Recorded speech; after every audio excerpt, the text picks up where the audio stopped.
And if there's no tomorrow, I've been for you and me.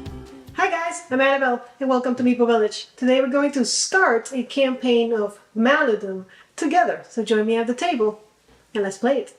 Alright, we're ready to start our campaign of Maladum together. I'm so excited for this one. I mean, look at this monstrosity of a game. Look at how cool everything is. And just I'm still, even though I put it together and I glued all the little pieces together, I'm still taking it all in, like how cool this place is and how cool it looks on the table. So let me kind of go through what's here, just in case you're not familiar with the game. I do recommend that you go watch my previous video on Maladum, which was a tutorial mission that they suggest you play, because I did explain all the rules and everything. Of course, in this video, we're going to be adding some stuff, most of which we're going to do together. Oh, I just noticed I left a wall that this should not be there. Okay, yeah. Anyways, so now it's down there somewhere. Any case, so what do we have? So, of course, the map. We've got, in the map, we've got doors that will open up when we take an effortless action to open them. And we have a bunch of furnishings that we can search, like this tombs, this chest, this crates, the weapon racks, I believe we can search. Although there's nothing in the weapon racks. I guess we can't. The tombs, the desk over there, which has a renown token. I know what's in there because the instructions ask me to place stuff there. Alright, so basically we can search. And also there's these levers that we can activate. Are you a lever? Yeah, I'm telling you, in this game you kind of have to like... all the levers are going to have a little token next to it. Like for example this lever here, which I hope one of you guys, one of you cameras are picking up, but they have a little token like this that I cannot look at the back of because there's a number in the back, and we're going to go to the campaign book when we press down that lever to know what happens. And there's some good stuff and there's some bad stuff, of course, because this is Maladum. Alright, so and we have, what else? We have these entrances that are numbered. That's the spawn points for the monsters. So if a monster comes in through an entrance, they will spawn from, we roll and figure out a 6-sided die, and we figure out what entrance they're going to use. There's also these great points, like these ones right here, where monsters can spawn out of. And you'll understand that when we start playing, don't worry about it. What else we got? The rest is basically decoration. These torches, I believe, are decoration. Oh, there's something else that's important. These darkness tokens that affect, when we're in a dark room, it affects a lot of stuff, which when we get to a dark room, I will show you. What else? We have our heroes right here. I hope one of you cameras are picking this up. I know it's hard. I feel like this side of the board is covered and some of this part, but this part is kind of hard to see. Hopefully you're getting that. But they're out here at the entrance of the dungeon. They're not in the dungeon yet. Okay, and then I have the Doom track, which starts at 0 in this scenario, and I have the monsters that will appear or can appear in the dungeon. And then on the other side, I've got my event deck, which we will shuffle, and we are going to be joining an event starting on round 2 of the game. The first round of the game, oh my goodness, we don't draw an event card, but starting with round 2, things are going to happen. And as we move up on the dread track, the events get harder, and you'll see that when we play. I'll show it to you. Alright, so I've got my 2 characters, and I'm using the same characters that I used in the tutorial, not because I kind of wanted to. I actually wanted to change Morana for somebody else. The reason being, I'll tell you later. Well, I'll tell you now. Because of magic. I don't like using magic in this game because magic adds to the dread track. And so I feel like magic is actually helpful, but it's not, because as the dread track increases, I mean, I don't know if it's worth using magic. And if you have a way around it, or if you disagree with me, let me know in the comments below, and maybe I will adjust how I play. But even if you see the tutorial mission, I didn't use magic at all because I didn't want to add dread. And I feel like here I won't. But she does have spells, and they're right here just in case I decide to use them. I forgot to clear this. I was playing Maladum just to make sure I remembered everything. I was playing with a friend, and that shouldn't be there. Okay, I'll put it in the pouch because it's stuff that we can find in the rooms when we search the rooms. So I've got Miranda and I got Callum. They have their stats and everything. I will show you each individually once I'm ready to activate them. So what are we doing in this mission? Okay, so we're gonna start a campaign. I'm very happy that you asked that question. We're gonna start a campaign, and this is the first scenario in the campaign. This is like a pre-campaign scenario, and why the reason why I say that is because this is a replayable scenario that you can actually play again during the campaign in between some other scenarios whenever you need resources, because what we're doing here is we're trying to collect resources so that we are prepared for the campaign. So we're trying to gather as many stuff as we can, money, items, and renown, which is available in some of these places or in the bag, which is going to help us later on as the campaign progresses. So all we have to do for this scenario, and I'm going to show you the campaign book in a minute, but all we have to do in this scenario is go collect stuff and then get out before we're killed. Which sounds easy, but I just played with my friend and we got killed. We had all the stuff that we wanted, we were ready to get out, and one of us died. But in any case, I'm going to go show you the campaign book. Just I'm going to try not to spoil much of the story, but I will give you the chance to read it on your own. Pause it and read it if you want to kind of hear the backstory of Maladum. I will try to keep it as spoiler-free as I can as we go through the campaign, but I know some of you might be interested in hearing the story. So here we go. Alright, so first of all, there's this, which is an introduction to the whole campaign. And again, because I don't want to spoil the story, I'm just going to let you pause and read it if you'd like. And I won't even tell you what it's about for those of you that do not want to get spoiled. Then moving on, we have our adventure for today, which is called Of Coin and Glory. Hence the fact that we're going to try and go get coin and glory. And if you want to read a little bit more into it, that's fine. So down here is our primary objective, which is the, let's see, hunt for discarded weapons, armor, and anything you can use in future quests, or at least trade for some coin in the nearest town. Give your party valuable combat experience and develop those skills for the road ahead. So that's pretty much what we're doing. Trying to get XP, trying to gather stuff. Alright, just get back again before things get too dangerous. And then there's secondary objectives. So you have been tasked by the local townsfolk to retrieve some valuable items. During step 5 of setup, add objectives 7 and 8 to the token pouch, which I have done. And then in the market phase after the game, each token found can be discarded to gain 1 renown. Broken tokens are worthless, so as long as they don't break. All right, so and then this is what the objective might represent, which you can read on your own. So the special ancient mechanisms, which are the levers. Let's see. At the start of the game, shuffle objectives 1 through 6, which I did, and I put one next to all of them, and then there's 2 that I discarded. And then these are the things that are going to happen once we get to those levers, and we'll resolve them. But again, don't read that if you don't want to be spoiled, because when we get to the levers, we'll look. I'm going to try not to remember. Well, I know what they do, but I don't know what number is where. And then on the next page, we have the map, which, let me tell you, it was really hard to put together. I don't even know if I did it right. I tried my best. So I know that one of the levers removes this yellow wall so we can get to that desk, which has some renown. Now look at how huge the map is. I don't know that right now we're going to be able to go through all of that.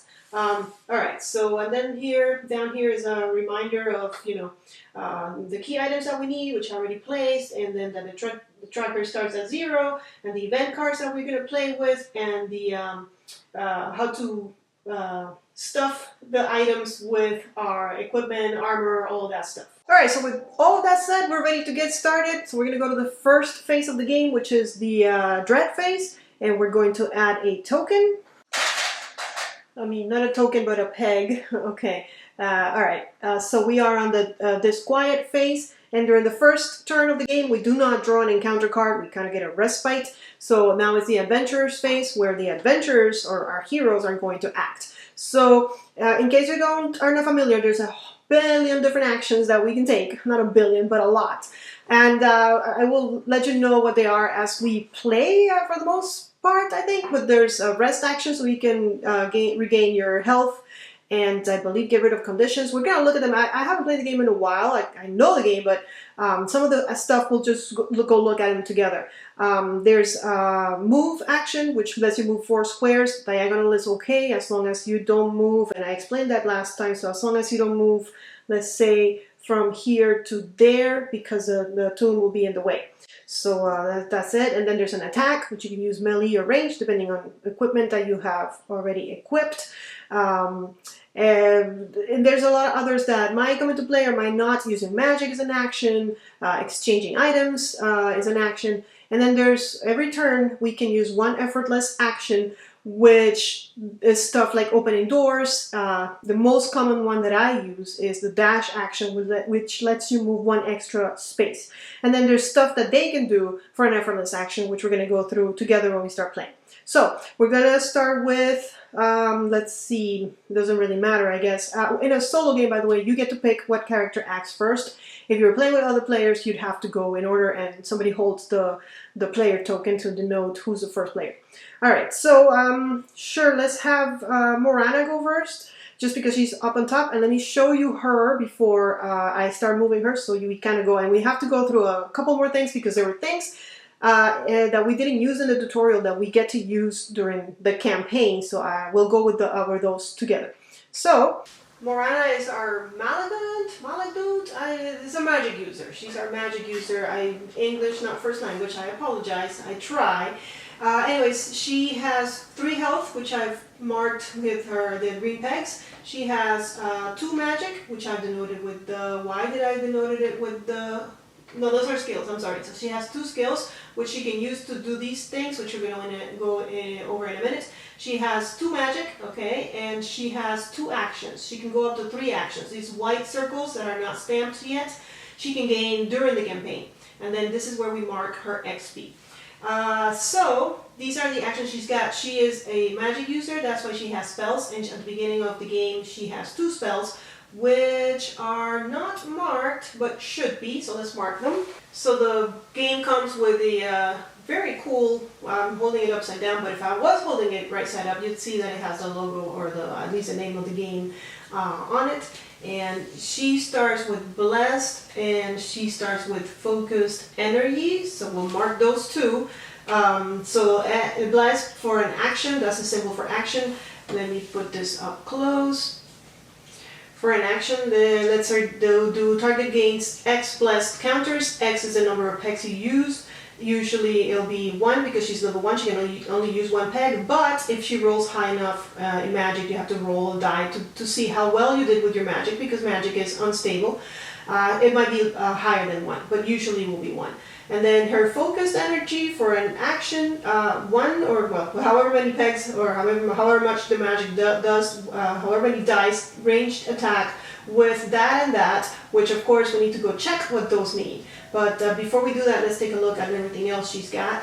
So up here, her innate skills are impervious, and also the, what is this? Malicite Mastery and acrobatics. She has all that, and she has no more. That's all the skills she has.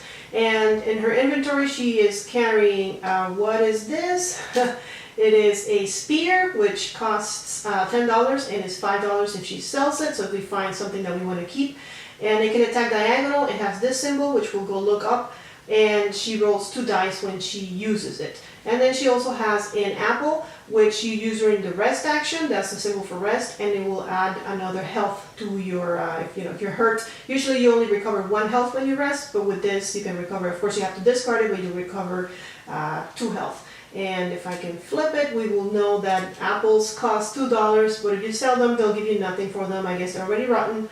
So that's her. So we have a couple of things that we need to go look at. We need to look at what these skills do for her, and then we need to look at all these symbols. Luckily that's the same symbol, so we need to look at 2 symbols. So since there's only 2 symbols, let's go take a look at them now. Alright, so I found the first one, and it's sharp. If this weapon rolls a critical hit, the target is wounded even if no damage was caused.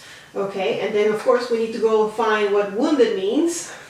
But before I do that, let's take a look at the other symbol, which is right here. If this attack rolls a critical hit, the target is fatigued even if no damage was caused. The target suffers 1 additional fatigued counter for each damage caused. This attack rolls 1 extra die when attacking terrain pieces. So we want to destroy terrain. Okay, perfect. So that's it, and then let's look at fatigued and let's look at wound. Okay, so we found fatigue. This counter usually represents a character taking actions outside their turn. When this character's turns begin, unless they rest, they must spend actions to remove these counters before doing anything else, including removing other status counters. Being fatigued prevents the character from making attacks of opportunity, but does not impact other actions taken outside of a character's turn, such as reaction skills. If a character ever has more fatigue counters than they do actions on their character board, remove all fatigue counters, the character is stunned instead. So all of that we need to remember. Hopefully we will note. Fatigue counters do not take up slots on characters' dashboards. Place them on the character board or next to the miniature itself. I wonder though, like how this affects monsters. We'll check in a minute. And here's wounded. This character moves 1 square fewer. In addition, in each assessment phase, roll the magic die. On 1 to 3, the character loses 1 health. On 4 to 6, there is no effect. And here's how the NPCs are affected by fatigue. Fatigued NPCs will use their actions to remove the counters before doing anything else. Alright, that makes sense. And stunned, wounded, poison, burning, or terrified NPCs will suffer the effects as normal without any attempt to remove the counters. Oh, great, okay. Perfect, so let's go. So Miss Morana is also impervious. That is her skill up here. And of course she is at level 1, so she gets this reaction. Of course, to use these you have to use your skills pegs. So she would have to remove a peg to be able to use it. Let's see what it does. Use whenever you would suffer a status counter of any type. Discard the counter with no effect. Okay, so she gets to maybe not suffer a status effect. And then gain 2 armor until the end of the round. Restore 1 health. This may oh, that's the level 2 and 3. What am I talking about? Okay, so that's all we get. We just get to avoid a status effect. The next one we are going to look at is Maladum Mastery. And at level 1, cast any level 1 spell, whether you have access to it or not, spending an action or effortless action as normal. Oh, so she can use even an effortless. Very nice. Okay. And she also has acrobatics, which is make a move action with, and of course we'll go take a look at that. And passive, so this is always active, you don't have to use a peg to have this. You may stand up as an effortless action. So if she is ever fatigued, she can stand up instead of having to spend an action to do it. Alright, so let's take a look at what that is, and I think we'll be done with her. So that's a scramble. The top number is the maximum height or width in squares, inches, or objects, characters that the character can move up or over as part of a normal move action. They do not need to climb them or spend any actions, just like a regular character climbing stairs. The bottom number is the character's safe distance for jumping down or across. And I don't think we're going to need to jump up or down in this particular scenario, but you know, it's, and also let me just be honest with you guys, it's a lot to remember, especially when you're playing with 2 characters and you have to remember everybody's abilities. So, and if I want to remind myself, I gotta go back to the book.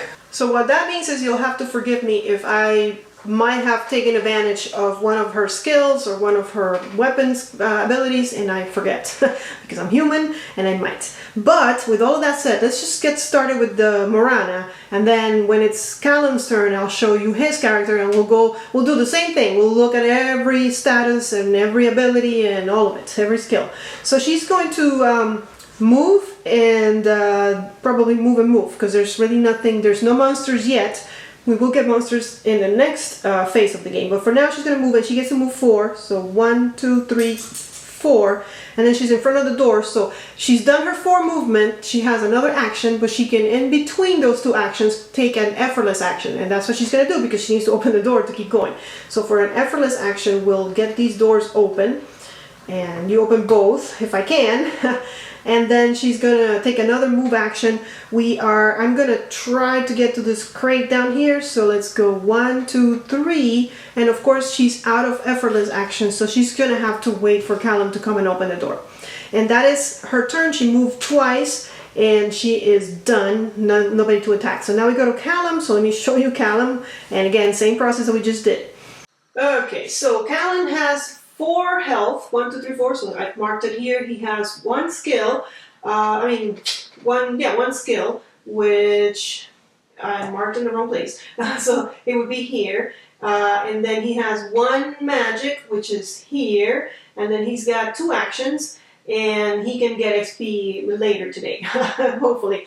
And then He has a frenzy ability, so we'll take a look at that. He does start with armor. I'm using the pre-made characters. I'm going to be honest, I didn't remember what items they started, and I figured that I want their board as clean as possible so that I can fill it up with stuff. By the way, he shouldn't start with a shield. I know he got a shield during the tutorial, but I'm not 100% sure if things just like he can keep whatever, or if he starts with just his starting equipment. So just in case I don't want to cheat, I don't think he started with this either. So we'll take all of that. Sorry about my, well, it's not my dog. I'm dog sitting. So anyways, so I'm just gonna have him start with a sword so I can have more space for him to do stuff. But let's continue down here. So he's got that, and then as far as skills, he has weapons mastery. And frenzy, those are the two he got. And then you notice that because he's a sellsword, he starts with an extra skill peg, so that's why he had two. And inventory, and then these are slots for status effects, but remember fatigue does not take one of these spots, but anything else would, like poison and blast and all the fun stuff. So for him, we're going to take a look at his abilities, and we have to take a look at this symbol. Let me move it closer so you guys can see it. So we'll take a look at what that means. Alright, so that one is a parry. When the user of this item is the target of a melee attack, you may roll a combat die. Each hit scored will negate one hit from the enemy's attack as if it were physical armor. You then become fatigued. Oh well, becoming fatigued is not fun, so I don't know if I want to use that. He does have one armor already. I was also going to look for, I'm not sure why this is not in the bag with all the other stuff, but if you notice his sword, it has this like kind of yellow aura around it. And if you look here, if the icon has a burst around it, as shown here, it can be used to make a forceful hit. So now I have to go find what a forceful hit is. So it's here. So it's a little bit of everywhere. If the icon has a burst around it like this, which is like ours, it can be used to make a forceful hit. The attack will roll one extra die, but there's a chance that the weapon will break. See below. So let's see how the weapon breaks, and we keep going. And it's right here, blunders. Standard hits ignore skull results. However, if two or more skull icons are rolled during a forceful melee attack, the weapon has broken. The current attack will be resolved as normal, but then flip the token face down in your inventory as detailed on page 15, which means we gotta go to page 15. And it's right here, broken equipment. Certain game effects will cause equipment to break. If this happens, flip the token face down, broken items cannot be used, and none of their rules will be in effect while they are broken. They must be repaired at the Artisan's Guild, which is after the game, so we'll take a look later if anything breaks. Okay, and now for his abilities. So first of all, he's got Frenzy at level 1, used before making a melee attack, add 2 dice to the attack. That's really good. Am I going to remember that? Well, maybe if I'm fighting something big. He also has Weapons Mastery at level 1, make a melee attack with a weapon, you may reroll 1 die. So very good, but of course you have to make this decision before you make the attack, and you lose your skill point, and your skill peg, and how do you regain it? Not very easy. And then passive, you may use the shield block ability as an effortless action. You still become fatigued if it is used outside your turn. So on your turn, it can be as an effortless action, but of course I got rid of his shield for now, but if we find one, then we might come back to this. Alright, I think that's it for him. So you see it's a lot. It's a lot. I mean, at least for my little brain that has, I don't know, thousands of games in here already. But I will do my best to try and remember. And we're going to play the campaign. We're going to finish this scenario, but we're going to continue the campaign. So if I make any mistakes, or if you think that I should be using or pay more attention to something, please just let me know in a nice way. Sure. Okay, perfect. So let's go. So he's going to move. Probably move, 1, 2, 3, 4, 1, 2, 3, and then, you know, he's going to be a gentleman and get the doors open with an effortless action, and that will be that. And this is it. This is all the respite we're going to get. So we're going to move to the adversary phase, where we're going to roll a die to see if monsters spawn out in the dungeon. So this is the die that's going to determine that, and it has a couple of different sides. So this one is one hand, and then there are 2 hands. And what that means is that we're going to get a Lamentor, which is the only monster, because we're on the disquiet phase. So we got a picture of the Lamentor right here, and we're going to roll the black die to determine if he's coming. But there can be either 1 or 2 Lamentors, and with the hand, it means that they come out of the grave points. So these dark squares, and they will pop up in the closest one, which will be here, will be my guess. So let's see what we, and then of course there's a blank, only two blanks, one blank, so only a 1 in 6 chances that we won't get any monsters. And then we have these nice cute faces for the monsters, which I guess there's 2 of these single ones and a double one.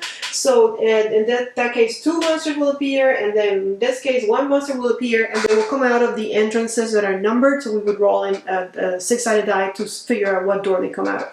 So let's see what we get. And we get 1 out of one of the entrances. And it's coming out of entrance number 1. So very close to us. So let's get a Lamenter, and he's right here. And as soon as he shows up, he gets to activate. So if we look at the Lamenter, he takes, where is he at? Let's take a closer look. By the way, this was on the wrong side. I had it like that. How did I figure out that it was, because this is, let me see. Is it the same? No, for whatever reason. Oh, this is when we get to Doom. So when we get to this part of the track, the monsters get a lot more difficult to kill, because or harder to deal with, because he has 2 actions here. That's how I noticed. But on this side, which is the side we're on, he only has 1 action. So he has 1 action. He has, he's rank number 1, so you see that that's rank number 2. So we activate him from higher rank to lowest rank, but of course he's our only one, so he gets to activate. He rolls 2 die, and he poisons us if he hits us. What else? He's got first strike, I know that one. And then these 2 I don't know, so we might go look at what those are. Okay, so this one is, he has Night Sight. This character ignores all effects of darkness, so good for him. And then this one is Poison. If the weapon rolls a critical hit, the target is poisoned, even if no damage was caused. Well, good for him, I guess. And then this Eye is Terrifying. This character rolls a critical hit when attacking. The target is terrified. If an enemy character ends their turn within short range of this character, roll the magic die. On a 1, that character becomes terrified. So what this green thing means, and we can look at it together, is that he has immunity from all of that. The cycle will be seen alongside other abilities and statuses, which we see here. This character does not suffer any counters or effects from the abilities shown. So he cannot be poisoned, and he cannot be terrified. It's pretty much what that means. As of now, we don't have the ability to terrify or poison, so we're okay with his immunity. And he's going to activate, like I said, he has 1 action, so he can either move or attack, but of course he can't attack because he's not even in the dungeon yet. So he's going to try to get to us. 1, 2, 3, 4, and there is a chart that I showed you last time. It's right here at the end of the book, and then this is kind of like the NPC behavior. So can the NPC reach the target with one of its melee attacks without moving? Well, that guy couldn't. Is the target in line of sight? We are not in line of sight, there's a closed door. The NPC will move towards the target via the shortest route. And that's where we ended. So he moved towards us. And just because I have the book right here with me, we did the Dread phase, we did the Adventurers phase, we did the Adversary phase, which was spawning the monster and activating it. And then we're going to have an NPC phase, but there are no NPCs except for the monsters. And then we're going to do an assessment phase, which is where we take care of status effects. So if we were poisoned, we will take care of that. And we get our activation tokens back. So I even forgot to mark that he was activated, but he was. So now we get rid of these and we're ready to start again. We're going to go back to the first phase, which will be our Dread phase, which we're going to add a peg. And we still haven't found anything worth of getting out of here. So we are going to, of course, continue through the dungeon. We do get our first event of the game. So we have Chilling Aura. Which says, so here's how we know, here's how you can tell that the events matter according to the Dread phase. So right now we're on Disquiet, and after that is Distress, and then Dismay, etc. So this one goes from Disquiet to Dismay, but if we were higher up on the Dread track, then we would read the bottom part, not the top part. But right now we're on Disquiet, so all non-adversaries within short range of a Revenant become terrified. They may spend a magic pack to ignore this effect. And of course we'll discard this. I don't want to make a bigger mess, so I'll just put it here. I don't think he's in range because there's walls, so we're okay. But the game comes with these super cool line of sight or range trackers, and you know, if there was no wall, we would certainly, both of us will certainly be in range of this revenant, this monster. But because range is affected by walls, we're okay.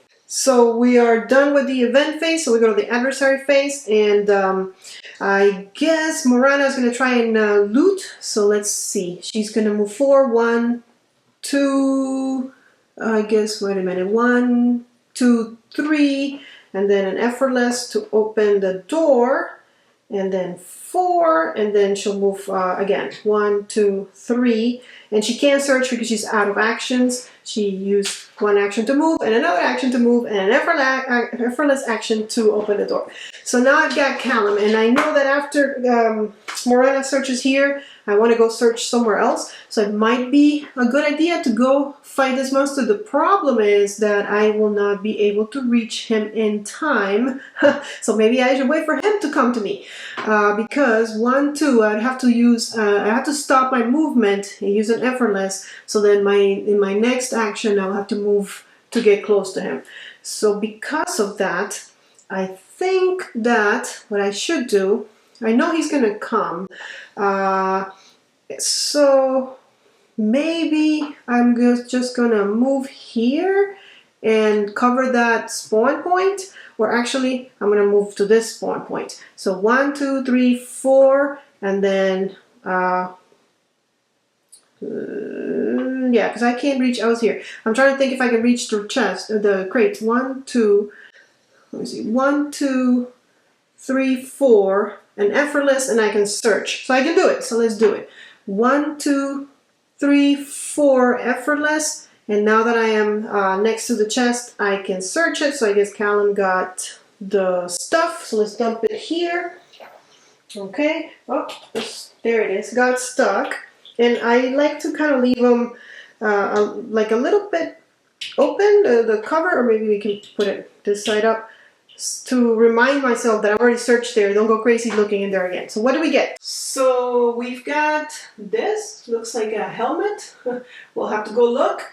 Yeah, okay. And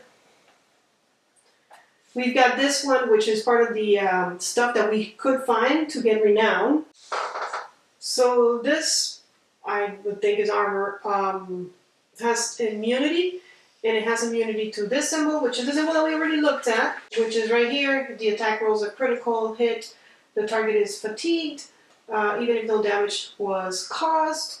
The target suffers 1 additional fatigue counter for each damage caused. So if any enemies have that, they won't be able to attack us. Is what I'm reading, just because it has the immunity symbol. And if I sell this one in town, I'll get 2 gold for it. If I want to buy one of these, it's 4 gold, so I get half the price. So I know I want to keep the renown token and hopefully let it not break. But that helmet, I don't know how much it's going to help. Maybe it's amazing, but I don't know. So anyways, Callum has gone. He did all his actions. So now we're going to the adversary phase. First we spawn, so we're still in the disquiet. So we're still just rolling to see if any more lamenters show up. And yes, one more. And it's coming out of door number 5, which is over here. Okay, so he's here, and then we'll activate them. They activate in rank, but they're both the same rank, so let's just get this guy done. 1, 2, 3, 4, and that's as far as he's gonna get. But then this guy, oh, I gotta check if monsters can open doors. I would imagine that they can.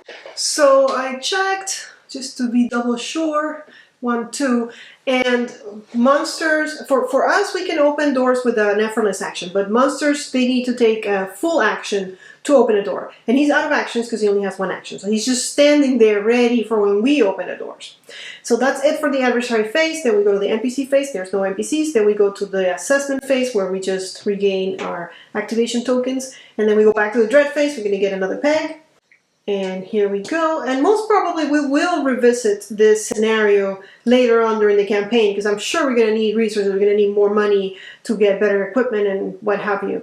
So, and I'm not really familiar with the between campaigns kind of situation, because, I mean, I know I read it, but I don't remember, and, we will, by the end of this video. If I don't do it this video, then we'll do it first thing next video. We'll go to town, we'll equip ourselves better, because I do think that it depends on the next scenario, what we might want to buy. So we might do it like that, but we will get it done. So, okay, we are back to the our heroes phase, and we are going to move. Let's see, 1, 2, 3, 4, 1, 2, 3. So if she opens the door, or he opens the door, then 1, 2, 3. He's still gonna have a hit on us before we can hit him, unfortunately. So what I want to make sure is that I want to make sure that he goes for Callum, because Callum has armor. So we'll go 1, 2, 3, 4, and I'm going to make him stand 1, 2 right in front of him so that he's forced to attack me. And then for an effortless, we'll open the door, which opens this way. So let's move Callum out of the way for a second. Oh, no, they don't. They open that way. So let's put Callum back, and let's move the monster away for a second. Oh, Callum needs to move back too. Okay, fine. All right, hello. And we'll put the monster back. We'll put Callum back. And then I want to make sure she's not as close to the danger. So 1, 2, 3, 4. 1, 2, she'll stand right here, just to make sure that the monster goes for him, which is going to happen now because everybody has activated. So it's time for the adversary phase. First, we're going to see if another Lamenter comes up. And it does, okay. And it's coming out of door number 5 again. So he's right here, and 1, 2, 3, 4. This guy, 1, 2, 3. Wait a minute, he was here. So 1, 2, 3, 4. And he's going to attack. He only has 1 action, so he'll use it to attack Callum. So again, he's rolling 2, and if he hits us, he'll poison us. Callum has an armor, so he needs to get 2 hits on us, and he's rolling 2 dice. So because this is our first round of combat, I will show you the die.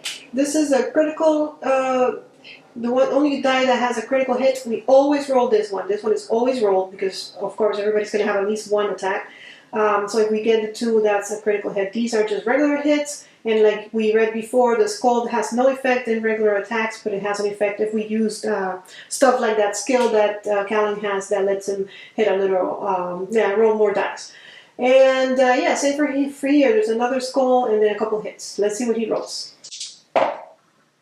Okay, he rolls 2 blanks. Not bad. How in the world? Okay, so I guess we're not poisoned. We're not hit. Let's go.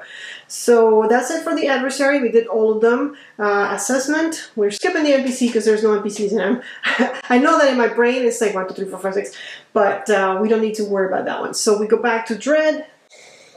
And you see that we haven't really searched much, and look at all the pegs already. So I don't think we're going to stay here for too much longer. We get an event, and it's a Balefire, which I'm pretty sure we got during our tutorial scenario. And this goes all the way from Disquiet to Doom. The Maladum channels its magic through one of its minions. The closest unengaged adversary to an enemy targets that enemy with a 2 dice range attack with fire. And then all unengaged adversaries make a move action. Okay, so he's definitely not in range of us. He won't be able to hit us. But they all are unengaged, which means they're not right next to a hero. All unengaged adversaries are going to move. So he's going to move 4. 1, 2, 3, 4. And he's going to move 4. 1, 2, 3, 4. So they're coming, and we're heading that way. So we're going to have to deal with them either up or down, which is the closest. We can go try and find out what's in the tomb. I know I put an item. I believe it was an uncommon item in there, so that might be a better choice. So we might want to go north, and also it'll be in camera, so that'll be perfect. All right. So that was our event, and let me make sure I discard it. Okay, and then we're going to go to the hero phase. Callum is going to attack. So Callum has the weapon that he can use more dice if he wants to, but if he rolls 2 skulls, then he's out of luck and the weapon breaks. It's the only weapon he's carrying, so I don't know that I want to risk it right now. Maybe when I find another weapon. So I'm just going to do a regular attack. He rolls 2 dice, And he has the parry. Oh, but he didn't get hurt last time. So, okay. So let's go. And he got one hit. That's all he needs. Because these guys, they all just take one hit. The only one that takes a little bit more is this one at the end. That's why he has the hearts to denote his HP. When you hit him, you just discard one of those. So we did get that. We don't get anything for it, though. I don't think we do. Do we? Let me go check, but I don't think so. So as far as I can tell by going through the rules, we do not get an experience from defeating a monster, which makes sense because there's not that many spots to claim for XP, and we're going to get monsters left and right here. You do get an XP, 1 XP, if you're able to leave a dungeon, whether you complete your objective or not. So, okay, good to know. So Callum made an attack. He opened the door, I believe, and made an attack. I think that's what happened. It's been too long, guys. I went through those rules like a crazy person. So I think he still has an action. Again, I could be doing this wrong. 1, 2, 3, 4. Could be that he already took both actions. And if I remember correctly, he opened the door, so he used his effortless. So Mirana's gonna go. He's finished, and she's just going towards the chest. 1, 2, 3, 4. 1, 2, 3, 4. And of course she'll have to search next time, but I can have Callum go towards the tomb. Of course we've got company, so I don't know, maybe he'll have to stay there and fight while Mirana does the loot searching. Alright, so we're back to the adversary phase. Let's see if we get any lamenters. And this time we actually don't, so we're good, but these guys are going to move 1, 2, 3, 4. They're almost here. And 1, 2, 3, 4. Of course, that event didn't help us. So there's that. All right, down with that. So assessment phase. I forgot to unactivate Mirana, but we're good. Dread phase. We're quickly getting to our distress phase. Event. So we get spooked. It doesn't sound like fun. We're still in disquiet, so you are distracted by distant noises. Increase the dread by 1 and shuffle this card back into the deck. Oh, nice. Okay. So it's our last peg for the disquiet, and this one gets shuffled back. I did that right? Yes. Okay. So how fun. All right, and that was our event, so we're going to our hero phase. Mirana is going to go ahead and open that chest. So she's going to search, see what she gets. And I'm just going to leave it open so that I remember that I've searched it. And that was her first action. So she's got a bow that needs arrows, so she can't really use it. But let's see how much money. She could get $5 for it if she sells it. She also got, I'm guessing this is an axe with the same ability that he has, and a sharp, which is again same ability, which I think I forgot to use when I killed that other guy. Okay, and another $5.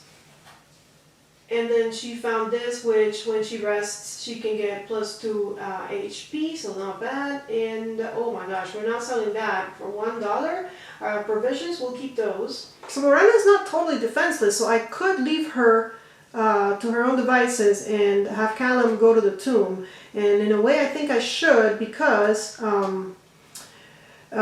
we're running out of time, and like it's getting harder. That's what I'm saying. So, but because he could come 1, 2, and just spend his whole action doing that. 1, 2, 3. Of course, he's going to. Well, actually, she can move. So she could go towards a tomb. Let's see. 1, 2, 3. Where is it? 1, 2, 3, 4. She won't really. Well, she'll have an effortless to move in front of the door, and then Callum can attack this guy and just stay on like guard duty. I guess. 1, 2, 3, 4, he will come and attack him, but it'll just be 1, and if we get monsters far away, we should be okay. So I guess we'll go with that plan. So 1, 2, 3, 4, and an effortless to stand by the door. And of course she has no room for equipment, so with that thought, the thing is, she's really weak. She has like 3 HP. Of course she can now heal better with her rest action. But she wouldn't be able to attack him. 1, 2, 3. So I guess what I'll do is I'll move her away. 1, 2, 3, 4, so that these guys have a harder time getting to her. She also has an effortless action, but I don't want to stand by the door because I want Callum 1, 2, 3, 3, 4 to open the door and move in there. So we'll just leave her there, and then 1, 2, 3, 4. They can't reach her this turn, so she'll get first strike, or at least be the first one to hit. So he can't move across here, diagonally here. So he'll have to go 1, 2. Let me see. 1, 2, 3, 4. Okay. That's not good because he didn't get to the door. I don't know if this is adjacent to the door, diagonal counts. I'm gonna have to go to the rules and check. Okay, so luckily, yes, diagonal counts as adjacent. So he is diagonal to a door, so he'll use an effortless action to open it, because if not, he was gonna have to just use an action to get in front of the door, and this way we are ready to go. So he's gonna go 1, 2, 3, 4 for his next action. And here is a darkness token, which we should look at because I might not be able to move all the way in there. Let's check what darkness does to us. So here's like a really quick summary of what it does. Line of sight limited to short range against targets in the dark. -1 to attack rolls, and you cannot use your special attack that lets you use more dice. All climb, jump actions fall on a skull. And NPCs, so nothing really, nothing that affects us right now. I'm going to go to page 52 and just make sure that movement is not impeded in the dark. So it's not, so we can move normally, so that's good. So he's over there waiting. Morana went, and he went, and I keep forgetting to use my activation tokens. I guess because it's only 2 characters, but you can have, I believe, up to 4 characters when you're playing by yourself. So every player can have up to 4 characters in a party, which is crazy, and a crazy amount of characters to remember all the abilities and stuff. Like, yeah. Anyways, so we're done with the hero phase. So we're gonna move to the adversary phase. We're still in disquiet, so we're just rolling to see if Elementor shows up. And we roll another blank. Oh my gosh! I feel like that's, how lucky are we? And then 4, 1, 2, 3, 4. We're gonna get a double in a second. 1, 2, 3, 4. And that's it for them, so another peg. And now we are on the distress, so meaning that from now on we're gonna get to roll for Elementor, but a Moria, which is the other monster here, which is right here, is going to come out every turn. So, you know, that you don't roll, that just happens. So it's getting a little harder, but we're about to check the tomb and then get out of here. I don't think it's time to pull levers or anything like that. I just want to fill Callum's inventory and just leave. In the meantime, we did the dreads, we're going to the event. And we find some respite, and other than the name telling me this is a good event, there's also this symbol on the bottom. These are novice cards, which as we grow stronger during the campaign, we're going to have less and less of these cards in the game. Right now we have 5 of them, so, you know, we got kind of lucky that it showed up now. Let's see what it does. There's an unexpected lull in the seemingly endless onslaught. Reduce dread by 2. No adversaries will arrive this round. Adversaries already in play will activate as normal. Well, you know what? No more then. And actually no adversaries. So we had like 3 turns with no adversaries. We should be like searching like crazy, but I still feel that we shouldn't stay here for too long. And maybe that's me talking from, I just lost a scenario when I was playing with my friend 2 seconds ago. So yeah. Anyways, that was our event. So we go to the hero phase, which is not called the hero phase. We're not heroes, we're adventurers. So it's called the adventurer phase. So I know that she wants to fight this guy. And then 1, 2, 3. So yeah, he's gonna get her. But she could move and try to stay away, get away from him. But I know Callum is going to search, and that's super important for us. So we're going to have Callum go first and search. So, and I know there's an uncommon weapon here, because I put it there. As instructed by the game, of course. So I'll leave it open a little bit. And what did he get? So this one with the yellow dot, if you notice the other ones are, well, this one has no dot. But if it was that size, it would have, I believe, a green dot. What is this? Is this a trap? No, that's not a trap. Okay, traps are color gray. I think we're good. So we got a quarterstaff, which is good.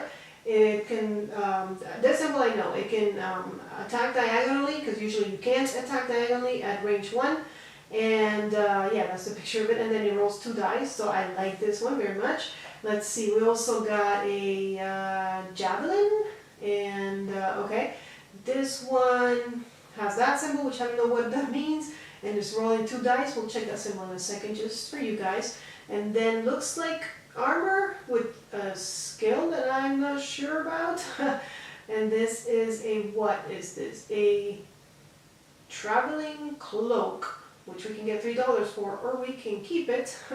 Let's find out what that is. And then I think this is just gold. Yes, so we just got a little bit of money, $2 if we sell this. So our javelin is balanced. This weapon rolls +1 dice when thrown, but of course if we throw it, we lose it, and we kind of want to sell it for to have money. I'm not even sure what we're going to do with the money, honestly, but I don't know. We'll make that decision tomorrow. I mean, next time. And then what's this arrow do? I believe that's quick strike. If this weapon rolls a critical hit during a melee attack, you may dash or make another attack with this or any other weapon for free immediately after the initial attack is resolved. You know what? I might not sell this javelin after all. That's pretty cool. Okay, so this cloak doesn't really help us with defense, but what it does is it has an ability, I believe at level 2, because it's marked with 2, right? So, and it is this one. I think it matches, right? Tell me if I'm wrong, but I do believe that it has, and it makes sense, it's a cloak, so you can camouflage with it. So at level 2, I do think that this one, I have to check, but I believe that the level 1 is stays, like you have all of them. I could be wrong about that, I will check. So well, if it does, then while you're in contact with any wall, you cannot be targeted for the rest of the round. Enemies can move through adjacent squares without stopping or attracting attacks of opportunity from you, and move in contact with you. You do not block line of sight in any way. So just so you know, where is that word? Attacks of opportunity. Those are attacks that if you move away from a monster that's next to you, engage with you, they get a free attack. Alright, but at level 2, which I know for sure we're using this, make a move, I mean not using, but we have this. Make a move or ranged attack action. While you are in contact with any terrain, you cannot be targeted for the rest of the round. Enemies can move through adjacent squares without stopping or attracting attacks of opportunity from you, and cannot end a move in contact with you. You do not block line of sight in any way. So yeah, I mean, this is kind of adds to this. But yeah, we'll equip that because we can sell it for how much again? For 3 if we want to, or we can keep it and maybe give it to our weakest link, our girl Morana, because she's, you know, then she will be camouflaged and people can't see her, or monsters can't see her. So of course the debate is, I cannot fit everything. I like the javelin, so I'm keeping that. The gold is 2. I want to keep the objective. This one is also 2.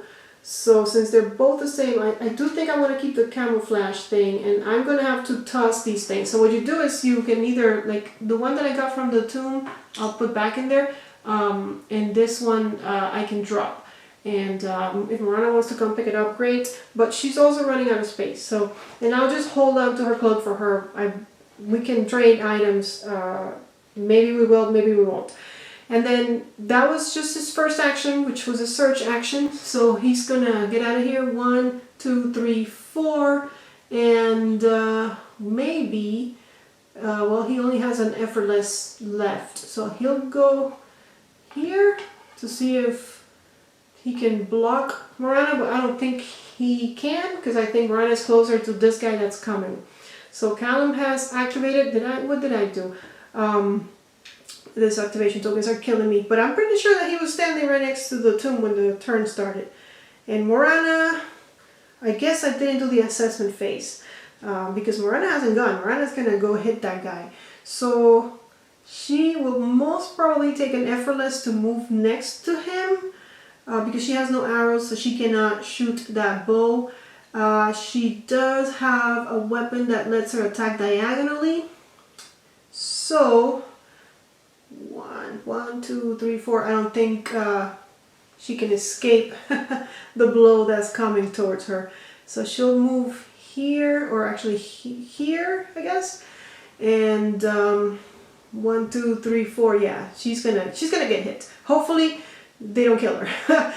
and she can maybe rest later. And I really did want to use my provisions and stuff because I don't know exactly what happens in between scenarios. So I don't know what we can buy. We can buy new provisions or what have you. I feel like our inventory is so tiny. It didn't occur to me during this first scenario because I didn't need inventory. I didn't need stuff.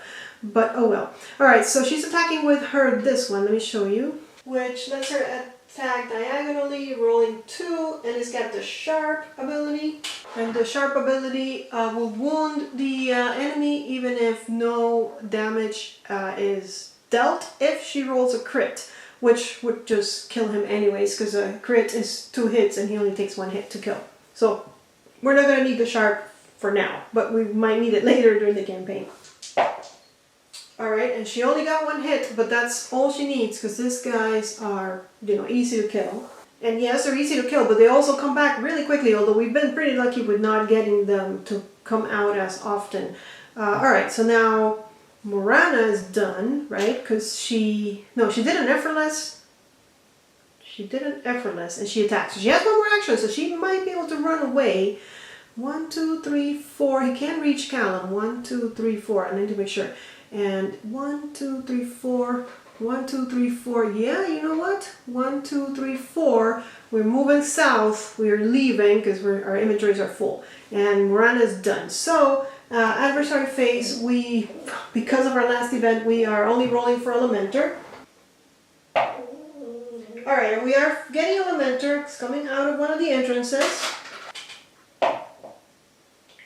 It looks like they're picking door number 3, which is all the way over there. Okay. Well, that's the beauty of having such a big dungeon. I'm going to have to stand up for this one. Is that, yes, there's a lot of stuff to go explore, but if they come out through, like, the other end of the dungeon, it's going to take them a while to get to us. And again, it's not like we can go search for more stuff because we're full. I know that, I think it's here. There's a rare item, so if I would have been smarter, I would have gone straight to that instead of just going for luck with common items and stuff like that, but I wasn't smart. Alright, so that guy that just appeared is going to move 4. 1, 2, whoa, and he took everything with him. 1, 2, 3, 4, so he's just kind of standing there. And then this guy, who is closest? 1, 2, 3, 4, 5. 1, 2, 3, 4, 5. They're the same. So of course I'm going to have him go for Callum.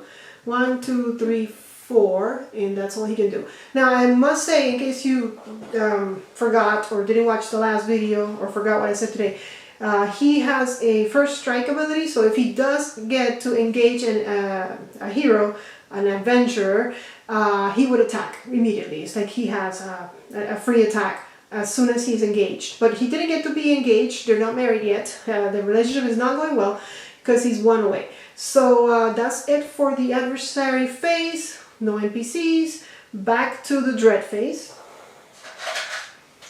And back to the event phase. Alright, and we get this one. Renewed Vigor. Disquiet to distress, which is where we are. Your enemies are spurred on by unseen forces. All adversaries in play immediately take 1 action following normal rules. So everybody's going to take an action. So let's do that. So this guy is almost next to Callum, but not. So he's just going to have to take a move action and kind of stand here and say, hey, I'm going to attack you next turn. Well, none of you are dead. And then this guy is going to continue moving. Let me get up. 1, 2, 3, 4. And that's it for him. So we did that, we did our event. This is our last quiet peg, so let's make good use of it. We're going to our adventurer phase.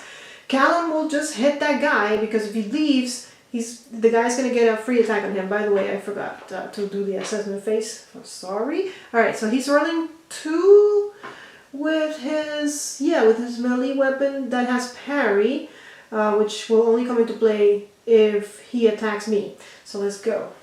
And he got 2 hits on him, so that's too good. And then that was his first action. For his second action, of course, he's gonna move 1, 2, 3, 4, and an effortless. I wish I would have been able to stand here, but I wasn't. And then he's done. So Morana, because I don't know where I was. I guess we'll just leave. 1, 2, 3, 4. 1, 2, 3, 4. She's almost out and she's done. So we're gonna roll for Elementer. And we get Elementer.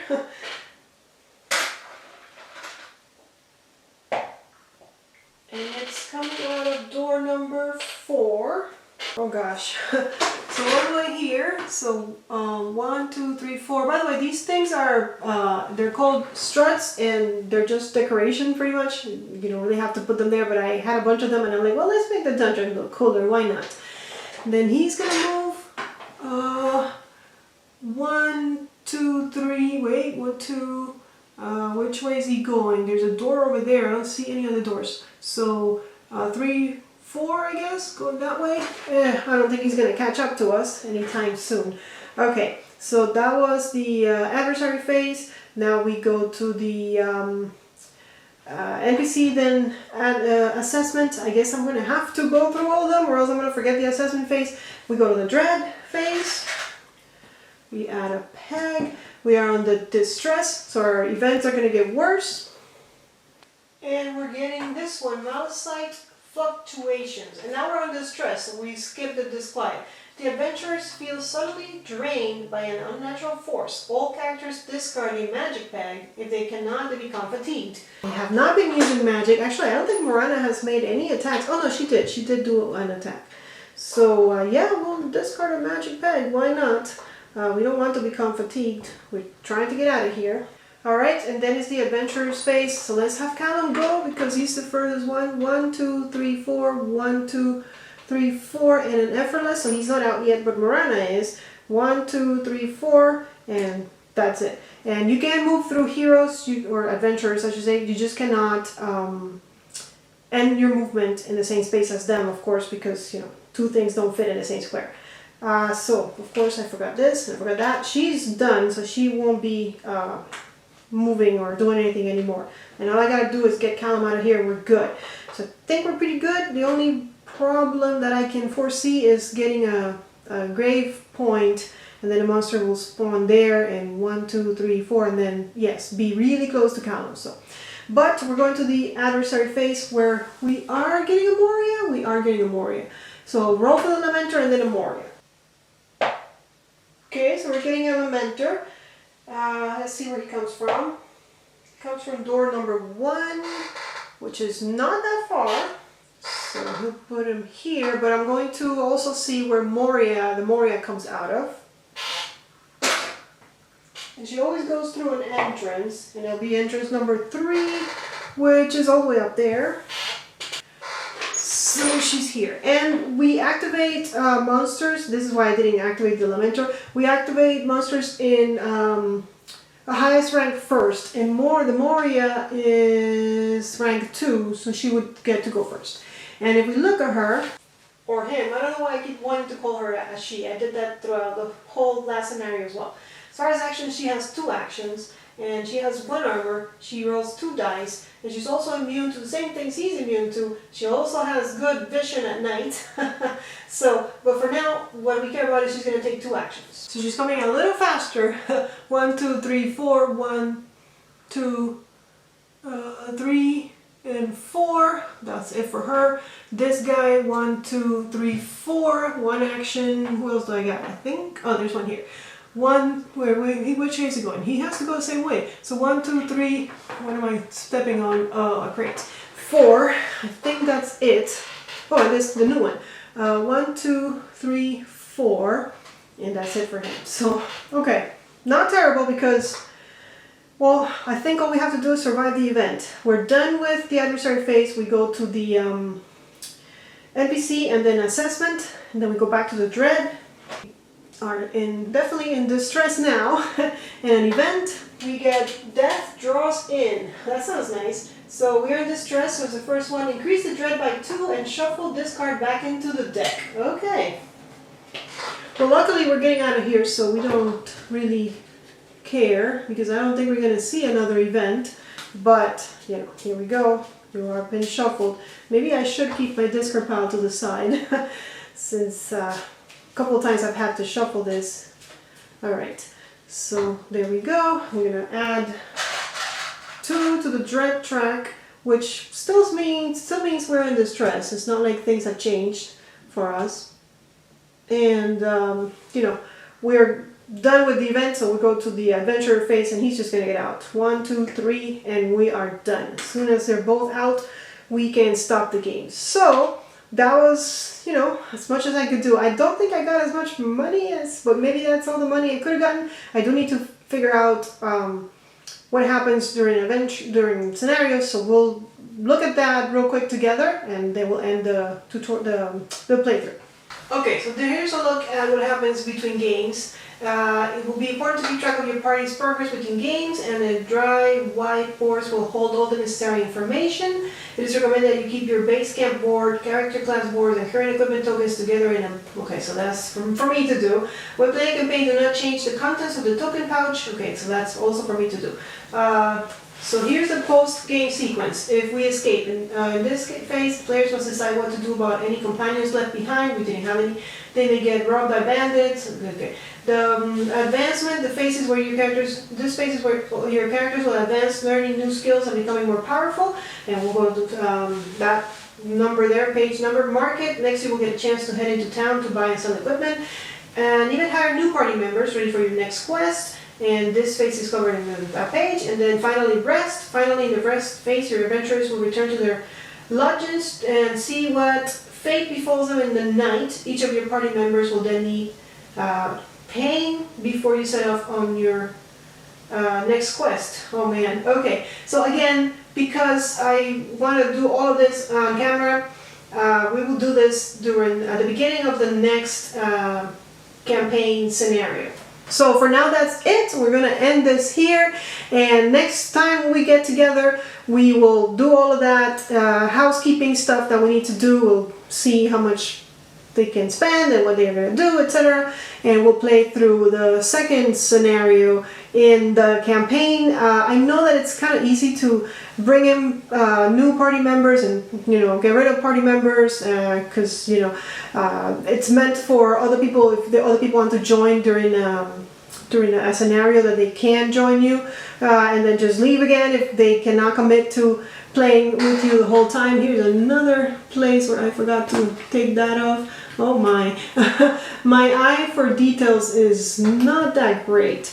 Okay, but I guess that we'll clear those up as I see them.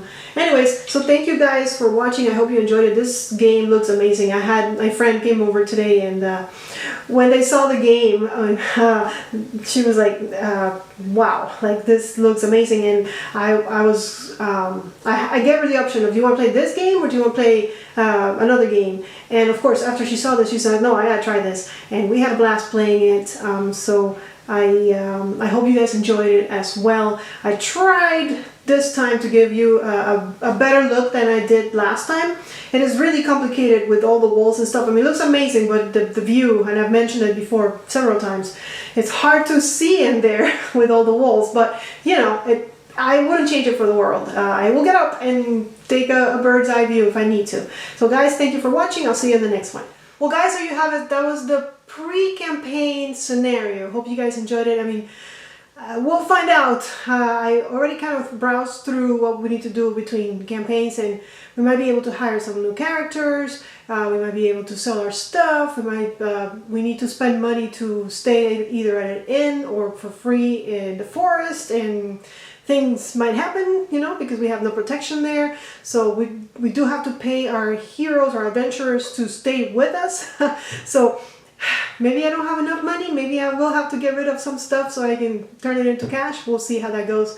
I do hope that, like, I think that we should get paid for what we just did. Don't you guys think? I mean, not just with the stuff that we had to steal or bring back with us, but just like, come on, we survived. We do get an experience for surviving, which we have to allocate right away, but I'll do that with you guys next time. So join me, make sure you turn down the notifications or follow us on Instagram, and I will let you guys know that it's coming. I did have a lot of fun playing this one, and I'm looking forward to more Maladum in the future. I'll see you guys later, but until then, may you play more games.